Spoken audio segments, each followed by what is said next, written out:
Good morning, students. In the last class, we discussed about signaling techniques. In that signaling techniques, there are mainly two types. One is in channel, and another one is common channel. Right? In channel, again, four types are there. One is DC signaling, other one is AC signaling, third one is voice frequency signaling, and fourth one is ECM.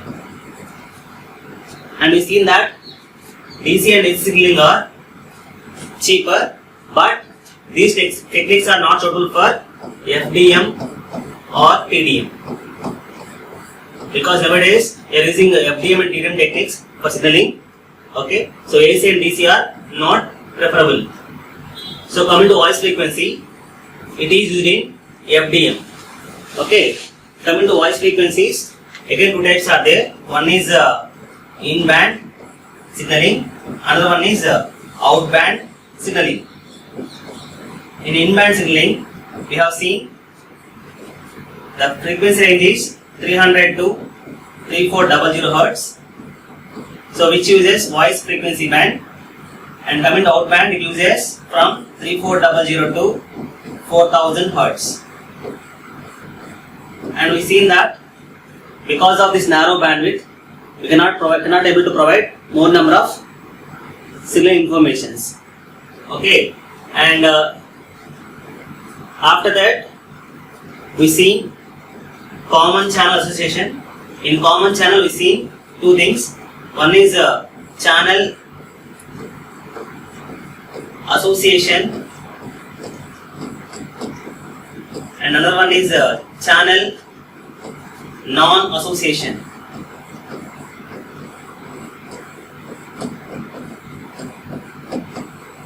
So what is the meaning of in-channel? In-channel means we are using the same channel for speech and signaling. Common channel means we use separate channel for speech and signaling. Okay, if the speech path and the signaling path are same, it is called as channel association mode. If the speech path and channel path are different, it comes under non-association mode. Okay, so these are the topics we have covered in the previous class. Now in this class, we will see some of the signaling techniques used in SS5. So already in the previous class we covered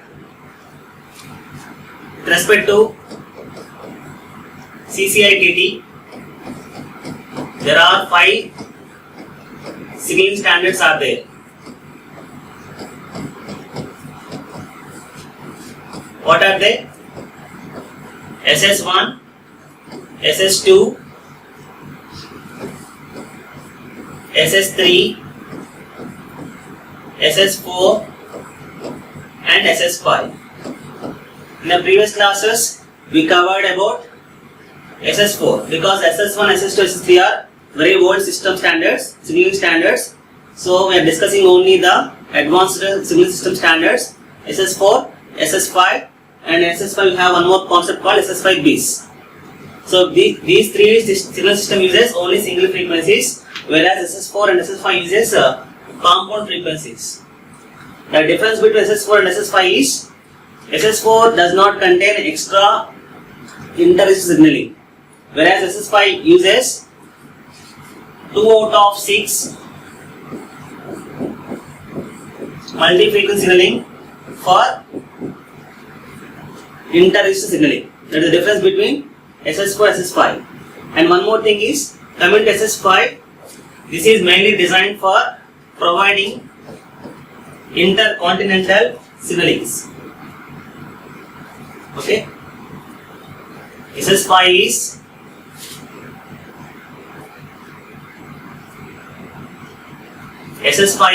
mainly designed for providing intercontinental signaling.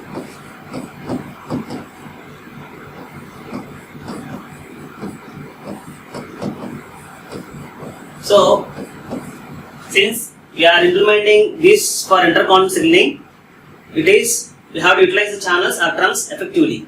So for that, this SSA uses T time assigned speech interpolator technique. So we use this technique for effectively utilizing the trunks. So what is TAS stands for? Time asserted speech interpolator. So which uses a speech detector. Which uses a speech detector. Okay. So whenever the speech is enabled, then only it is going to provide trunk channel interface. So because of this reason, it is going to effectively utilize the trunks. Okay. So in a TASI, it uses pulse signaling. So keeping the requirements of TSI into considerations, they have designed this SS5. So SS5 is a joint invention of Bell Laboratories and UK Post Office. Okay, this is the combined invention of Bell Laboratories and UK Post Office. Okay. So in case of pulse signaling, here the requirement is we should provide some hangover time to the speech detector, so that until that time it is going to provide channel association. For example, if you don't provide this hangover time, so even for small gaps, it is going to disconnect from the trunks. Therefore, it takes some time.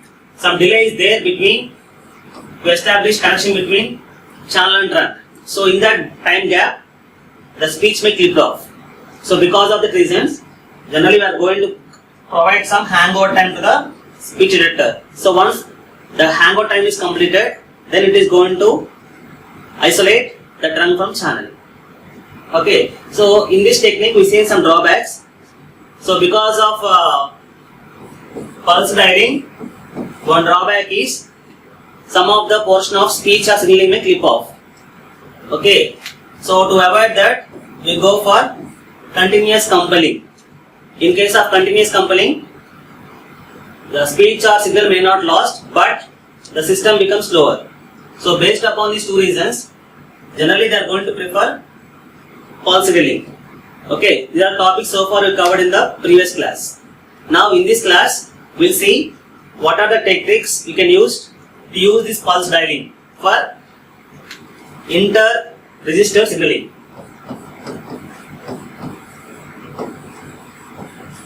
Okay, with the help of this pulse dialing, okay, how to implement inter-register signalings. That we'll see in this class.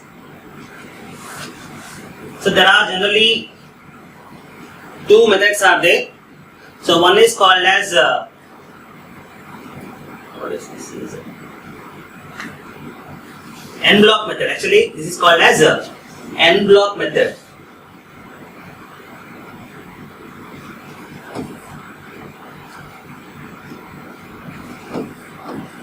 The first technique is en bloc method. In case of en bloc method, okay, it is going to collect all the address digits before it is going to create trunk channel interface association. Okay, in case of en bloc method, first of all it is going to collect all the dial digits. So before it is going to create trunk channel interface. The reason here is, for example, the dial digits are wrong or the number of digits are less unless it is going to utilize the trunk. So to avoid such cases, they are going to use this technique. So after collecting only, it is going to create a trunk channel interface. But the drawback in this method is the post delay is more because it has to collect all the digits. So before it is going to establish connection between the trunk and channel. Okay. So in this case, the dial digits, okay, inter-digit gap must be less than hangover time. Otherwise, it is going to disconnect trunk from channel. So this is the point you have to remember. So in case of en bloc method, the inter-digit gap must be less than the hangover time of speech detector. Otherwise, it is going to separate or isolate the trunk from the channel. Okay. And the second method is lockdown method. In lockdown method, whenever the dial leads are coming, it is simply transmitting to the channel. Okay, with a lockdown. In between every dial digit, they are going to provide a lockdown. Okay, the advantage of using this technique is the post delay is less because whenever it is receiving the digits, it is transmitting. But the drawback in this method is if the dial digits are wrong means unnecessarily it is utilized in the intercontinental trunks, which is not effective. So that is the reason why in SS5 generally they are going to use en bloc method. Okay. Now we see how to perform DC signaling using a EMN control method.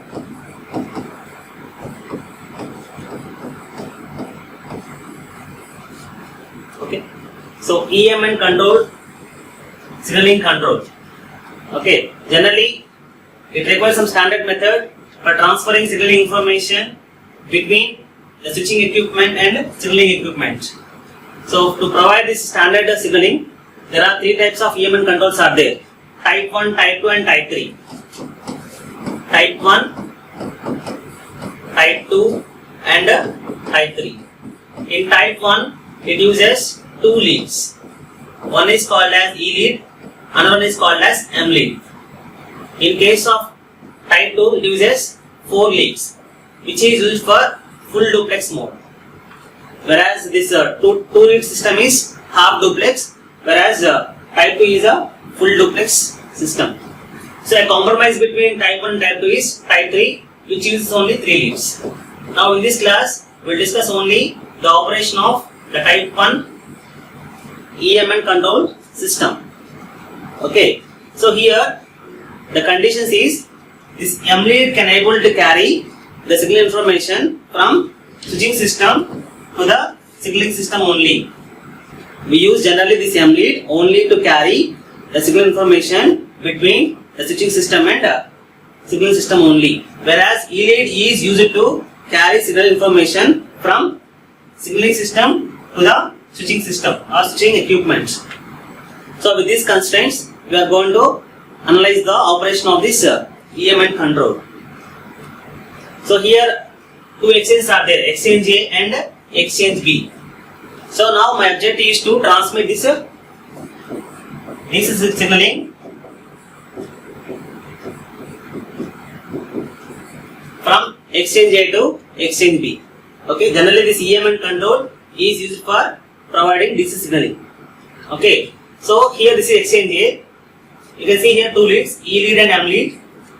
E lead and M lead. For example, I want to transmit some information, signal information between exchange A to B. Then it is going to use, because we are transmitting from switching equipment signal system, it has to use M lead. So it has to use the M lead in exchange A, and it is going to use the E lead in exchange B. So this is the way it is going to transmit the signal information between the two exchanges. It uses M lead in exchange A for transmitting and E lead in exchange B for receiving the DC signal information. The reverse is possible between B to the A. So this is about EMN control used for DC signaling. Okay, you can also use this EMN control in outband signaling also. In outband signaling. That means in FDM. In FDM, you can also use this type of EMN control signaling. In outband signaling, we know that it is going to use the frequency ranges between 34000 to 4000 Hz. Okay, now we'll see the operation of how to perform this signaling in FDM with the help of outband signaling. So coming to outband signaling, okay, it uses voice frequencies for its operation. So this is a diagram of EMN control used with outband signaling. Okay. So here we know that outband uses voice frequencies between 3400 to 4000 Hertz. But we know that EMN control uses only DC signaling. But in case of outband, you have to use AC frequency, AC signals. Therefore, it requires some DC to AC converters as well as AC to DC converters. And also, you have to use some multiplexers and demultiplexers. Okay, you have to use a low pass filter at a transmitting side and at receiving side. Okay, for example, I will transmit the signal information between M to E. What is the procedure I have to follow? First, you have to convert this DC signaling to AC signaling.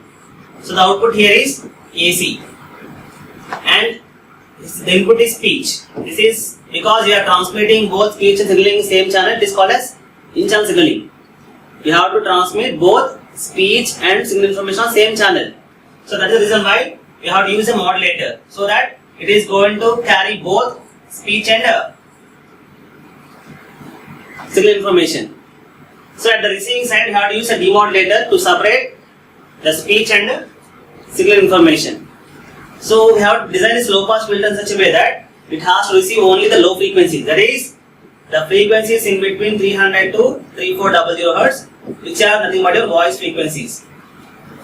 Okay, so it is going to isolate your or you separate your signaling tones. Signaling tones. Okay. So only speech is forward to this one, whereas this signal information is transmitted here, which uses a filter, so that it is going to transmit only the frequencies 3400 to 4000 Hertz. So at the receiving end, we have to use a AC to DC converter to convert this AC to the DC, because in EMN control it only carries the DC signal information. Okay, this is the procedure I have to follow for using this EMN control in outband signaling.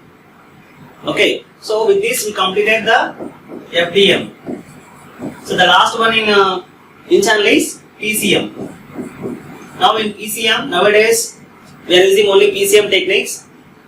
Okay, now we'll see the operation of PCM techniques for providing signaling informations, but for transmitting signal informations. So in PCM signaling, it contains two types, in slot and out slot. What's the meaning of in slot and out slot? Generally here we are going to transmit the information in the form of time slots. Okay, each time slot contains 8 bits of information. Which contains 8 bits of information. In coming to the in-slot signaling, out of these 8 bits, it is going to use the first bit for signaling. It uses the first bit for signaling and remaining 7 bits for speech. Hence the name in-slot. It is using the same slots for transmitting speech and signaling. Whereas in out slot, it is going to use separate slots for speech and separate time slots for signaling. Hence the name out slots. Okay, so in this case, one of the example of this particular in slot is Bell D2 24 channel system.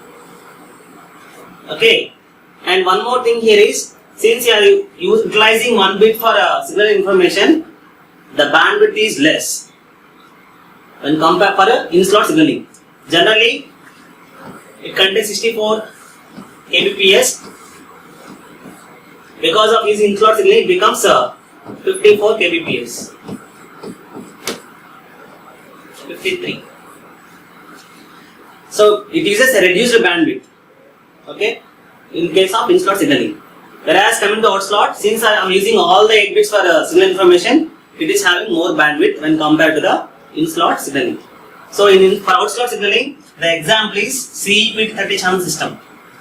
CEPT 30 channel system.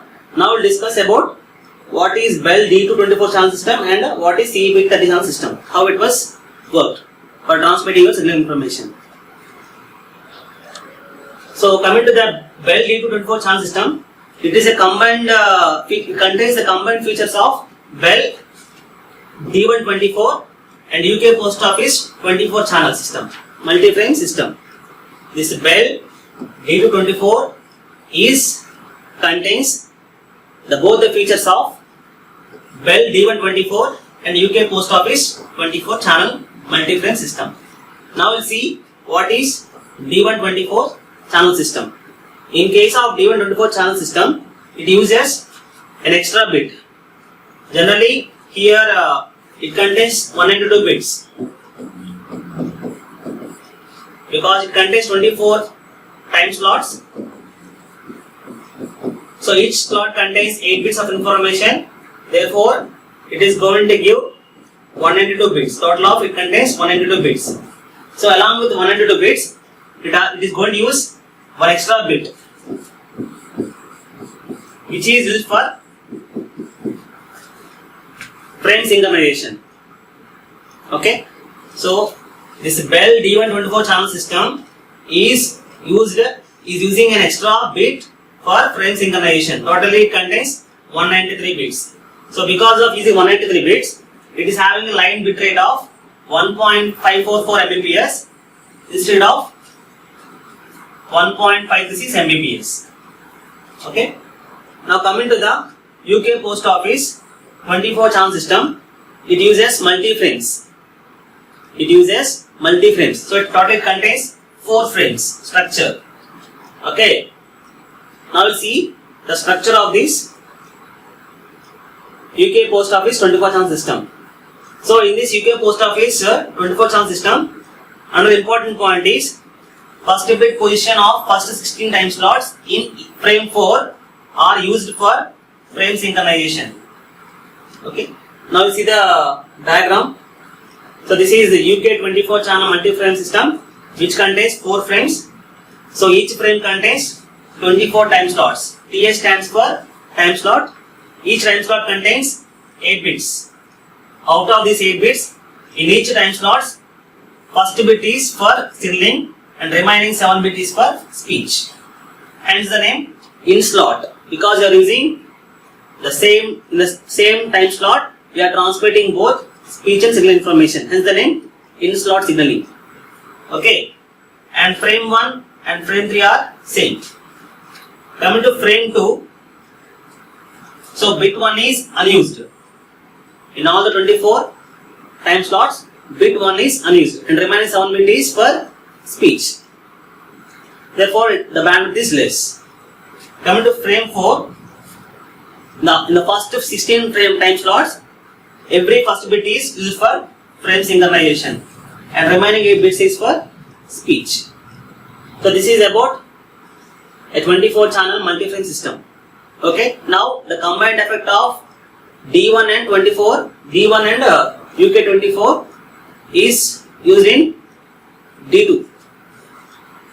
Now we'll see Bell D2 24 channel system and its properties. So like D1, it uses 193 bits. Like UK 24, it uses multi-frames. So multi-frame concept is brought from UK 24 and extra bit is brought from D1.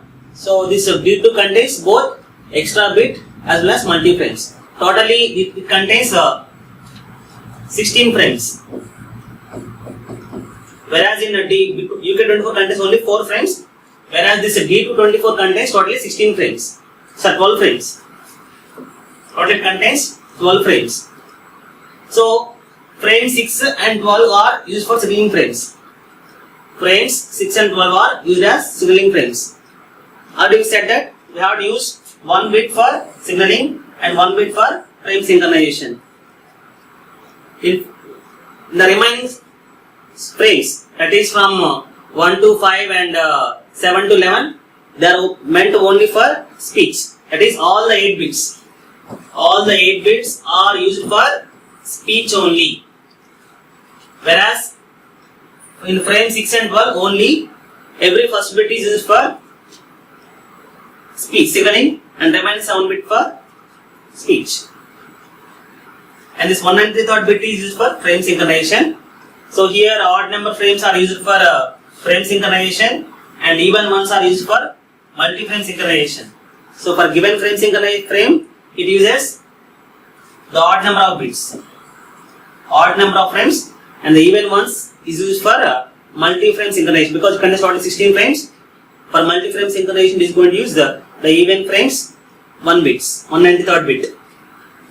So with the help of this Bell D224 channel system, it is going to provide 650 signalings per seconds.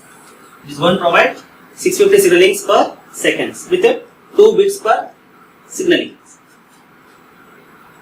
So that is about in slot signaling. That is nothing but a Bell D224 channel system. And next one is C bit 30 channel system, which uses out slot signaling. So the name itself indicates it uses separate slots for speech and signaling. This 30 channel system contains totally 32 time slots. Okay, out of 32 time slots, 30 time slots for speech and 2 time slots for signaling. Now we see what are the time slots for speech and what are time slots for signaling. Okay, so it is also adapting the multi-frame system. It uses totally 16 frames. Totally it uses 16 frames. Okay, so coming to each frame, it contains totally 32 time slots. In the 32 time slots, slot 0 is meant for synchronization and slot 16 is meant for signaling information. Okay, this is a diagram of a 30 channel. So this is a diagram of your C bit 30 channel system, which contains totally 0 to 15, nothing but 16 frames. Out of each frame, the first time slot is used for frame synchronization and the 16th time slot is used for signaling. And remaining 30 slots are only meant for speech. All the 8 bits are meant for speech. Okay, so these are the different types of signaling systems used in TCM. One is using in slot, that is nothing but your Bell D224 channel system. Another one is out slot, which is nothing but your C bit channel system. The next class we will discuss about the common channel signaling. Thank you.